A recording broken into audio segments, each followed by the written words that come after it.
Assalamualaikum warahmatullahi wabarakatuh. Nama saya Safana Afifah, NPM 19 dari sesi 3 Grup E.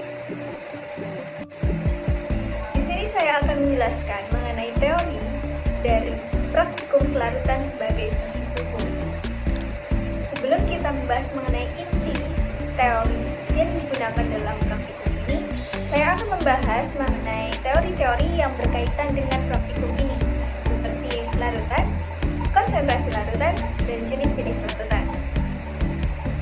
Yang pertama, saya akan membahas mengenai larutan.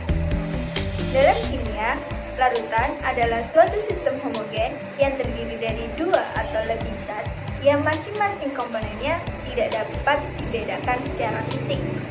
Komponen dari larutan terdiri dari dua jenis, yaitu zat larut dan pelarut, yang dapat dipertukarkan tergantung jumlahnya.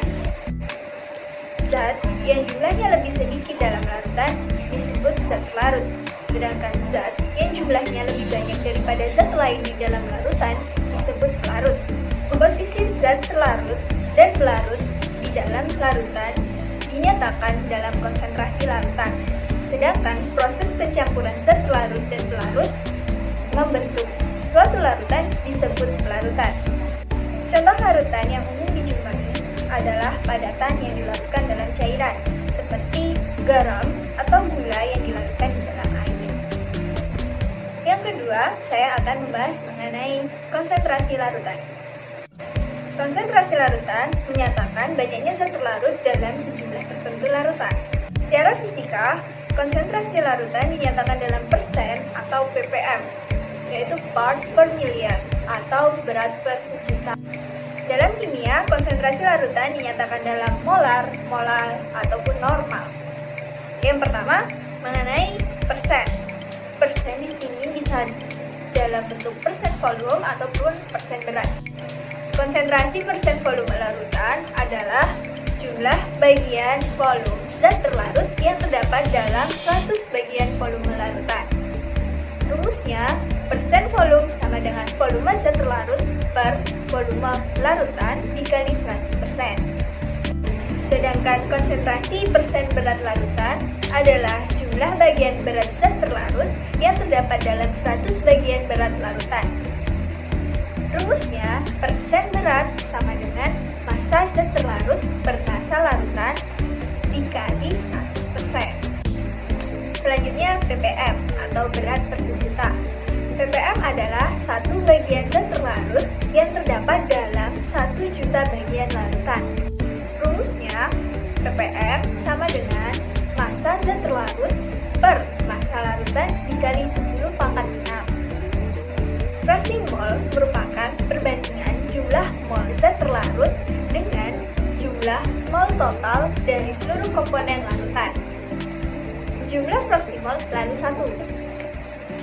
Nah, fraksi mol juga tidak memiliki satuan karena fraksi mol merupakan suatu perbandingan. Fraksi mol biasa dilambangkan dengan huruf X. Nah, contohnya, fraksi mol zat terlarut biasa dilambangkan dengan XT, sedangkan fraksi mol zat pelarut biasanya dilambangkan dengan XP. XT sama dengan NT atau mol zat pelarut per mol total atau NT plus NP. Molar atau kemolaran merupakan jumlah mol zat larut dalam 1 liter larutan. Dapat dinyatakan dalam rumus berikut. M besar sama dengan N per V atau molar sama dengan mol per volume. Molar memiliki satuan molar atau mol per liter. Selanjutnya, kita akan membahas mengenai jenis-jenis larutan. Jenis-jenis larutan sangat banyak, namun di sini saya hanya akan membahas mengenai jenis-jenis larutan berdasarkan tingkat kejenuhannya. Jenis-jenis larutan berdasarkan tingkat kejenuhannya dibagi menjadi 3 macam. Yang pertama, larutan tak jenuh. Yang kedua, larutan jenuh. Dan yang terakhir, larutan sangat jenuh atau lewat jenuh. Larutan tak jenuh merupakan suatu larutan yang mengandung solut kurang dari yang diperlukan untuk membentuk larutan jenuh. Atau dengan kata lain, partikel-partikelnya tidak tepat habis bereaksi dengan reaksi. Larutan tak jenuh terjadi apabila hasil kali konsentrasi ion lebih kecil dari KSP. Larutan jenuh merupakan suatu larutan yang mengandung sejumlah solut yang larut dan mengadakan kesetimbangan dengan solut padatnya. Atau dengan kata lain, partikel-partikelnya cepat habis bereaksi dengan reaksinya. Larutan jenuh dapat terjadi apabila hasil kali konsentrasi ion sama dengan KSP. Selanjutnya, larutan sangat jenuh atau lewat jenuh. Larutan sangat jenuh merupakan suatu larutan yang mengandung lebih banyak solut daripada yang diperlukan untuk membentuk larutan jenuh. Atau dengan kata lain, larutan yang tidak dapat melarutkan zat terlarutnya lagi sehingga terbentuk suatu endapan. Larutan sangat jenuh atau larutan lewat jenuh dapat terjadi apabila hasil kali konsentrasi ion-ionnya lebih besar daripada KSP. Nah, itu tadi teori-teori yang perlu diketahui sebelum kita masuk ke dalam inti teori mengenai praktikum kelarutan sebagai fungsi. Selanjutnya kita akan membahas mengenai kelarutan. Jadi, kelarutan adalah suatu kemampuan zat larut atau solut untuk larut dalam suatu larut atau solvent.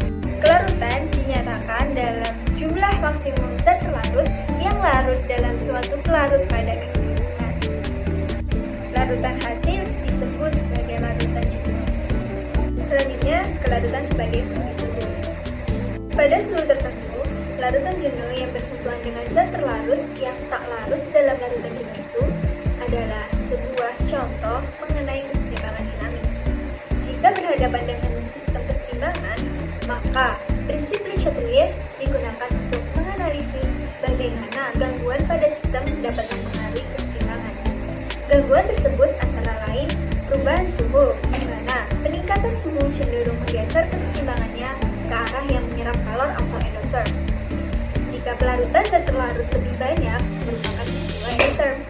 Reaksi yang terjadi adalah kalor ditambah zat terlarut dan ditambah larutan 1. Reaksi bolak-balik menghasilkan larutan 2, di mana larutan 2 lebih pekat daripada larutan 1. Maka kenaikan suhu akan meningkatkan kelarutan. Kelarutan suatu zat akan bertambah seiring dengan meningkatnya temperatur. Pada umumnya, suatu zat mempunyai kelarutan pada pelarut tertentu dari temperatur tertentu pula. Temperatur kelarutan dari pelarut akan mempengaruhi kelarutan zat yang dilarutkan. Untuk kebanyakan padatan yang bisa larut dalam liquid, maka kenaikan temperatur akan sangat berdampak pada kenaikan kelarutan.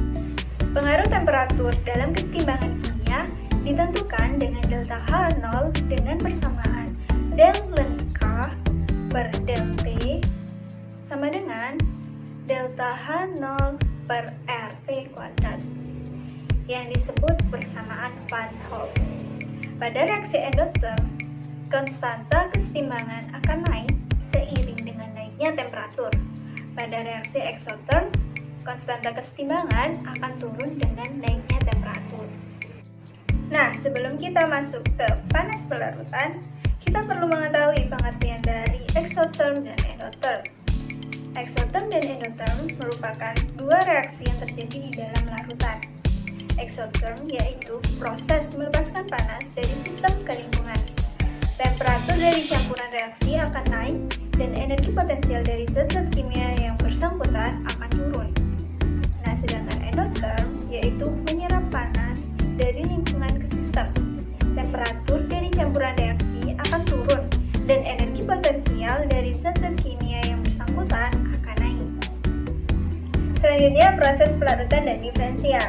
Peristiwa melarutnya zat padat membentuk larutan yang homogen akan menyerap kalor, disebut juga kalor pelarutan zat padat. Pelarutan zat padat memiliki batas tertentu, artinya pada saat larutan jenuh tidak ada zat yang bisa dilarutkan lagi. Apabila temperatur dinaikkan, maka kelarutan akan bertambah sampai menjadi jenuh. Kalor pelarutan dibedakan menjadi dua, yaitu kalor pelarutan integral dan kalor pelarutan diferensial. Kalor pelarut integral merupakan penambahan entalpi larutan dari 1 mol zat larut dan N mol pelarut. Bila Apabila banyaknya air ditambah, kalor pelarutan bertambah mendekati asintot kurvanya. Nilai kalor inilah yang disebut sebagai pelarutan diferensial. Selanjutnya, faktor-faktor yang mempengaruhi percobaan kelarutan sebagai fungsi suhu. Terdapat 5 faktor yang mempengaruhi kelarutan. Yang pertama, temperatur. Kebanyakan garam, kelarutannya akan meningkat seiring dengan meningkatnya suatu temperatur. Yang kedua, pengaruh ion sekutu. Suatu endapan umumnya lebih dapat larut dalam air murni daripada dalam larutan yang mengandung salah satu ion endapan. Yang ketiga, pengaruh aktivitas. Banyak endapan menunjukkan kelarutan yang meningkat dalam larutan yang mengandung ion-ion yang tidak bereaksi secara kimia dengan ion-ion endapan. Yang keempat, pengaruh pH. Semakin besar pH, maka kelarutannya juga akan semakin meningkat. Karena semakin besar pH, maka meningkatkan konsentrasi larutan. Selanjutnya, pengaruh ion kompleks. Kelarutan garam yang tidak mudah larut akan semakin meningkatkan kelarutannya dengan adanya pembentukan kompleks antara ligan dengan kation garam tersebut. Nah, yang terakhir, aplikasi dari kelarutan sebagai fungsi suhu. Aplikasi dari praktikum ini yaitu dalam kehidupan sehari-hari dapat kita lihat dalam pembuatan larutan gula. Pada suhu yang tinggi, garam ataupun gula yang dilarutkan dalam air akan semakin cepat larut dibandingkan pada temperatur yang rendah. Selain itu, dalam dunia industri, konsep kelarutan sebagai fungsi suhu dapat diterapkan dalam proses pembuatan granul-granul dalam industri baja. Sekian penjelasan mengenai kelarutan sebagai fungsi suhu. Semoga bermanfaat. Terima kasih. Wassalamualaikum warahmatullahi wabarakatuh.